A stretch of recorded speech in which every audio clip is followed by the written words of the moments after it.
My husband was about to get intimate with me, when suddenly we heard a voice from the baby in my belly. Daddy, who's prettier? Me or mommy? Jake froze. Then immediately kissed my belly, telling the baby, "You're the prettiest, sweetheart." But the fetus kicked me hard, whining flirtatiously, "If you kiss her, I'll get jealous. Don't kiss her." I thought I was having late pregnancy hallucinations. But that night my great-grandmother visited me. In a dream, the mistress your husband's been keeping has reincarnated as the child in your womb. Once she's born, you're dead. This mistress is a 1,000-year-old succubus who uses women's wombs to take human form. You must be careful. Great-grandma's words were overwhelming, leaving me stunned, half awake. I felt Jake whispering against my belly. "Jessica, is that you? If it is, kick mommy's belly to let me know." The next second, the fetus actually gave me a gentle kick. My heart raced. I quickly closed my eyes, pretending to sleep. Seeing no reaction from me, Jake showered my belly with kisses. "Jessica, when you suddenly got sick and died, I was so heartbroken. I wanted to jump off a building to join you. Before you left, you said you'd come back as someone close to me. I didn't think it would be so soon."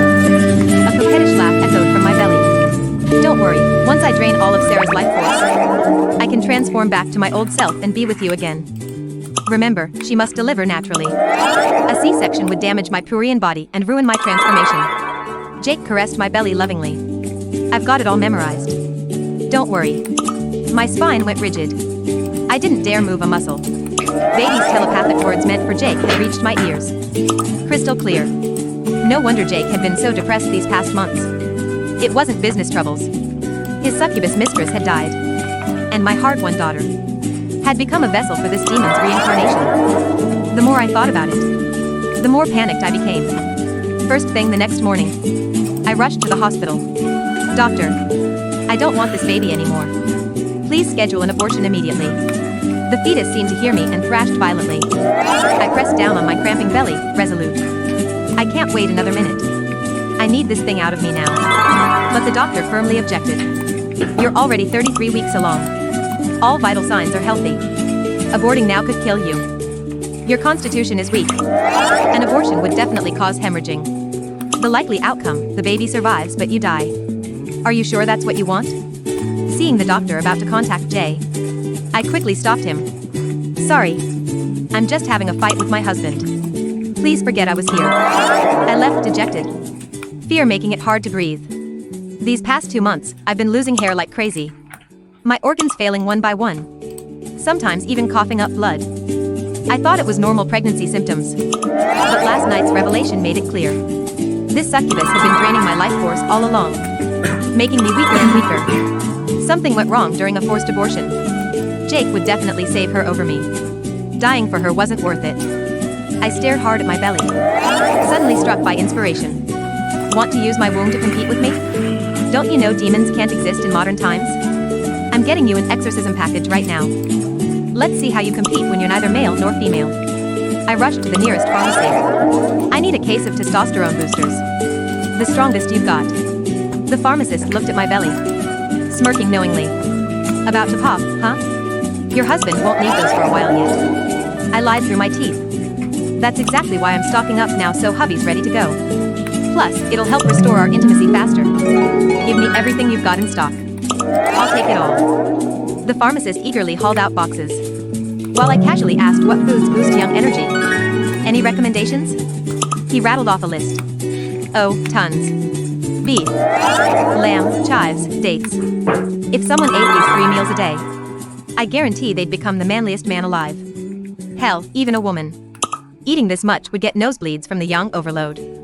I immediately opened my grocery app, ordering everything he mentioned. Just to be safe, I typed something on my phone, then secretly slipped the pharmacist a thick wad of cash.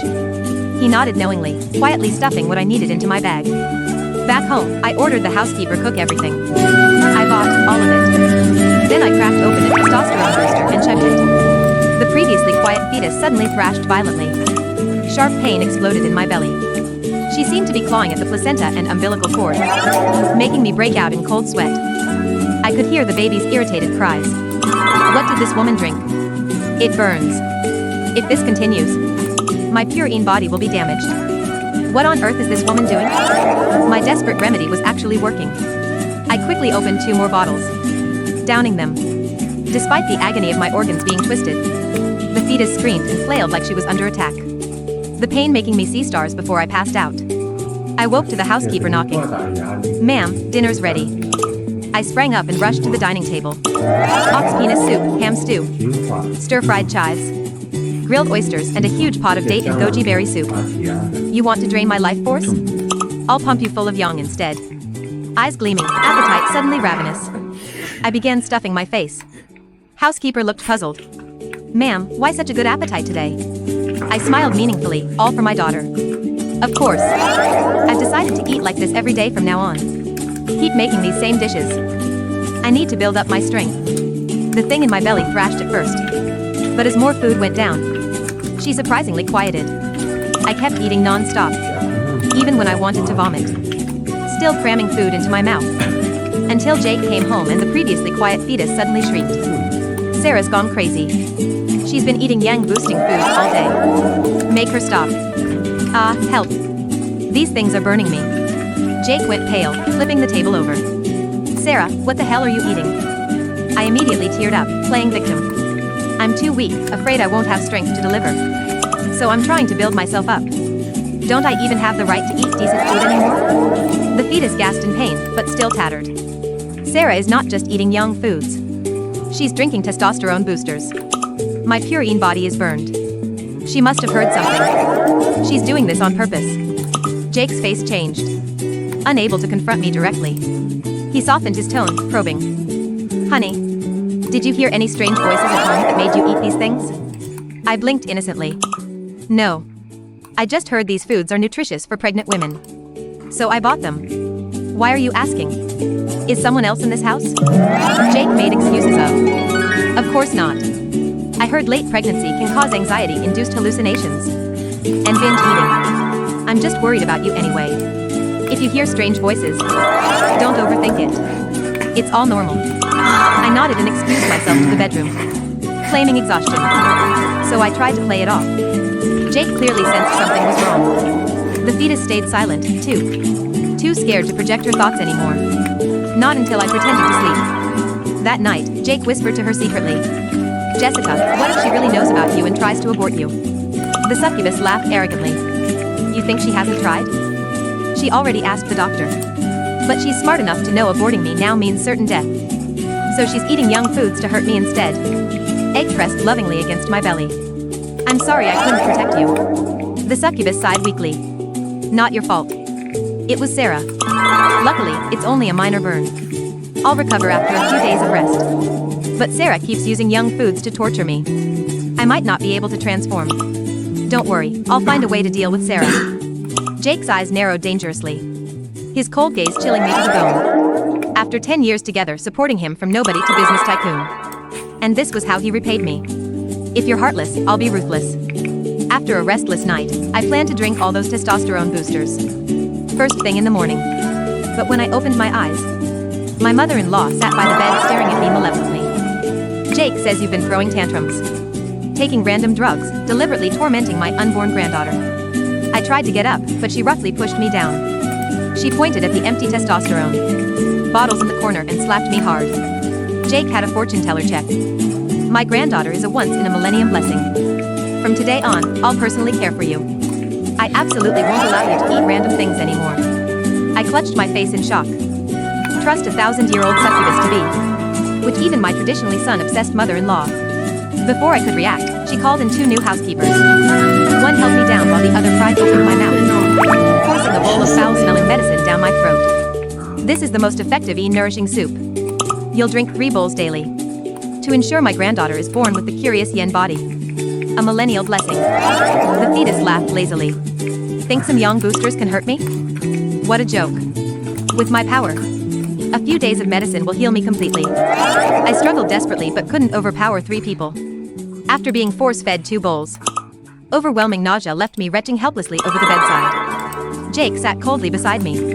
"Just behave and deliver the baby. I promise you won't suffer anymore."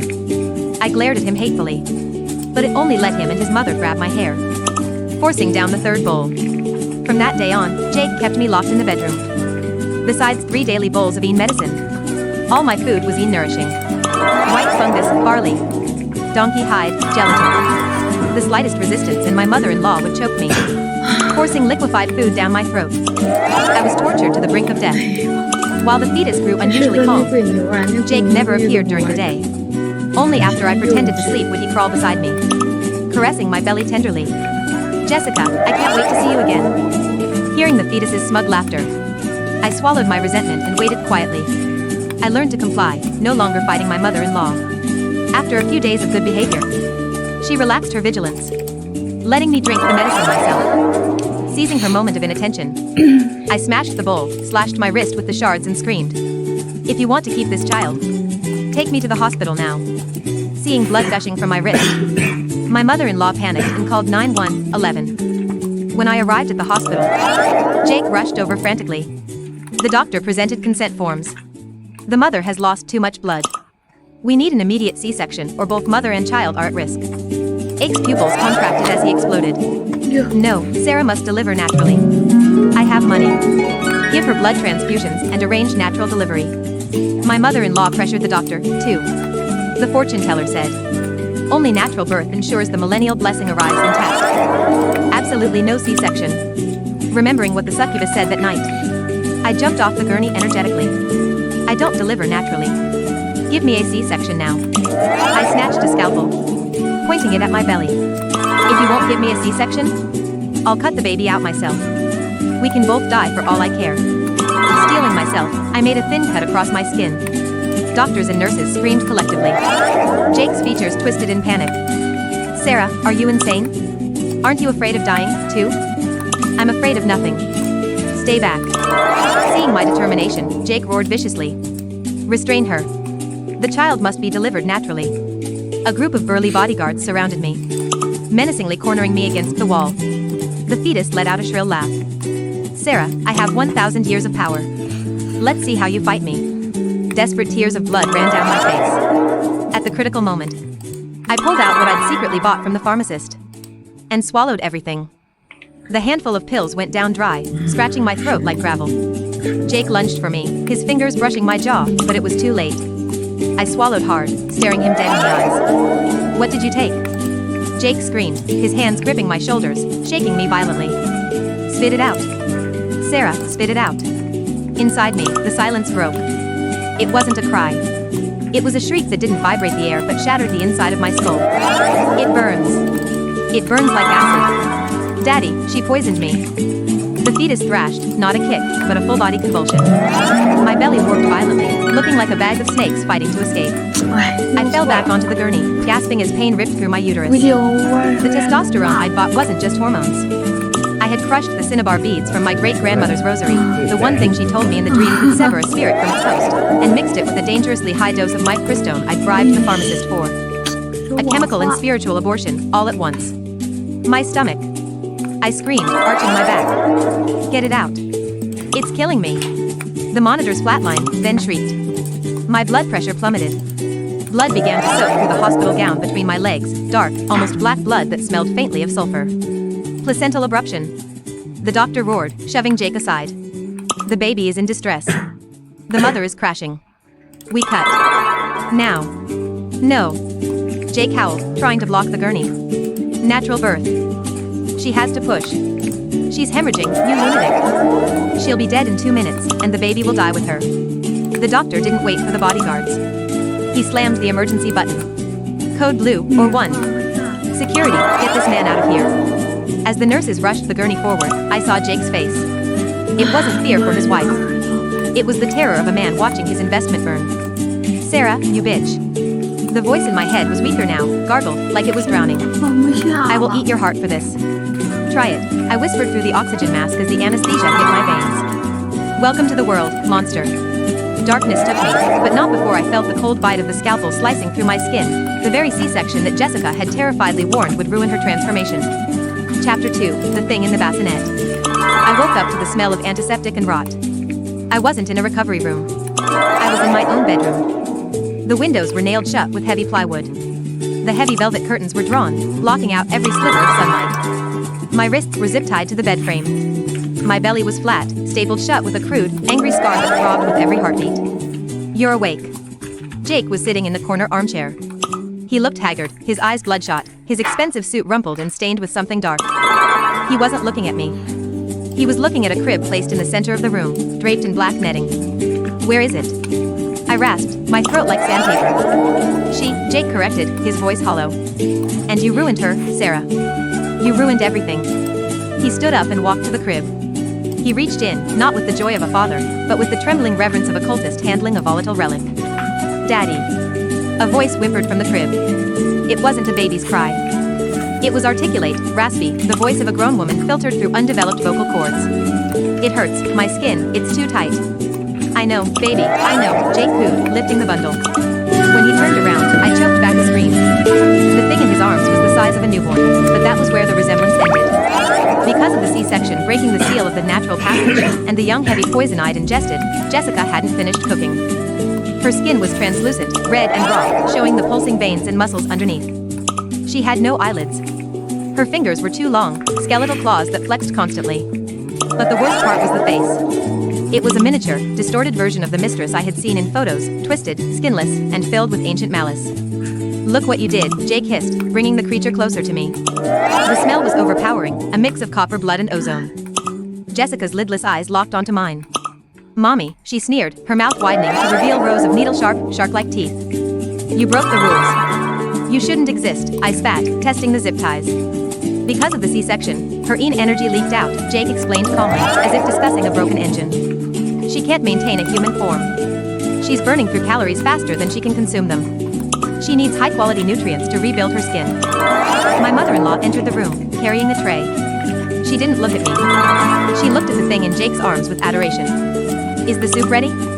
Jake asked. "Yes." "Fresh," his mother said. She placed the bowl on the nightstand. It wasn't ox penis soup or herbal tonic this time. It was red. Thick, viscous red. Jake dipped a spoon into the blood and held it to Jessica's lips. She lapped it up greedily, making wet, slavering noises. "Whose blood is that?" I asked, my blood running cold. Jake smiled, a dead, shark-like smile. "Yours, darling. While you were unconscious, we installed a little port in your femoral artery. It's much more efficient than waiting for you to cook." I looked down. A tube ran from under the sheets, disappearing towards the floor. "You're not a wife anymore, Sarah," Jessica giggled, blood dripping down her chin. "You're a juice box." Chapter 3, The Great-Grandmother's Bargain. Days blurred into nights. They kept me barely alive, feeding me iron supplements and protein shakes just to replenish the blood they drained from me 3 times a day. Jessica grew terrifyingly fast. In a week, she was the size of a toddler. Her skin began to thicken, turning a pale, porcelain white, but her eyes remained demonic, black pits with no whites. She spent her days sitting on Jake's chest while he slept, whispering things that made him twitch and groan in his sleep. She was draining him, too, though he was too blinded by lust and obsession to see it. He looked 20 years older, his hair was graying, his hands shaking. I was weak, fading. I knew I had maybe 2 days left before my body gave out completely. That night, as the fever from an infection in my incision took hold, I slipped into a delirium. "Sarah." I opened my eyes in the dreamscape. My great-grandmother stood there, but she looked different. Stern. Warrior-like. She held a heavy, rusted pair of shears. "You failed to kill it," she said, her voice echoing. "But you damaged it. Now it is hungry. An imperfect demon is a bottomless pit. I can't fight them," I cried. "I'm tied up. They're draining me." "The blood is the bond," she said. "They are using your blood to rebuild her form. Use that. You cannot stop the flow, but you can change the source." She handed me the shears. They were weightless. The demon is arrogant. It thinks it controls the flesh. But the flesh remembers. Tonight, the moon is dark. The veil is thin. Invite the other hungry things in. What other things? The ones she cheated. A succubus lives by stealing life. The thousands of years of debt she owes make your blood the beacon that calls her creditors. I woke up with a gasp. The room was silent. Jake was asleep on a cot in the corner. Jessica was in her crib, snoring with a sound like grinding stones. My hands were still tied. But the tube in my leg. I shifted my hips. The cord was taped to my inner thigh. If I could just. I dislocated my thumb. The pain was blinding, white-hot agony that nearly made me vomit. I bit my tongue to keep from screaming, tasting copper. With a sickening pop, my hand slid through the zip tie. I didn't try to run. I couldn't. I was too weak. Instead, I reached for the medical tray they left on the bedside table. I found a syringe they used to flush the line. I didn't have poison. I didn't have weapons. But I had great-grandma's words. Invite the others in. I grabbed the glass of water from the nightstand, stale, old water. I bit the tip of my finger until it bled, letting the drops fall into the water. Then, I began to chant. Not a prayer, but the curse my grandmother had whispered in my ear just before the dream ended. A summoning of debt. I drew the mixture into the syringe. I leaned down and injected the watered down, cursed blood back into my own foreline, pushing it retrograde into my system. I was tainting the supply. I was turning my blood into a spiritual homing beacon for every vengeful spirit Jessica had ever wronged. I lay back down, repositioned my hand in the zip tie, and waited. Chapter 4, The Dinner Party. The next evening, Jake untied me. Tonight is special, he said, his eyes gleaming with a manic fever. Jessica is almost complete. She needs one final, massive infusion to stabilize her adult form. After tonight, well, you won't be in pain anymore, Sarah. They dragged me to the dining room. They had set the table like a formal dinner. Jessica sat at the head of the table. She looked like a 7-year-old girl now, but her face was a perfect replica of the mistress, fully formed. She was beautiful, in a terrifying, uncanny way. Mommy, she smiled, her voice smooth now. Tonight I eat all of you. And then Jake and I can finally be together. You're going to kill your own mother? I asked, my voice trembling, feigning total defeat.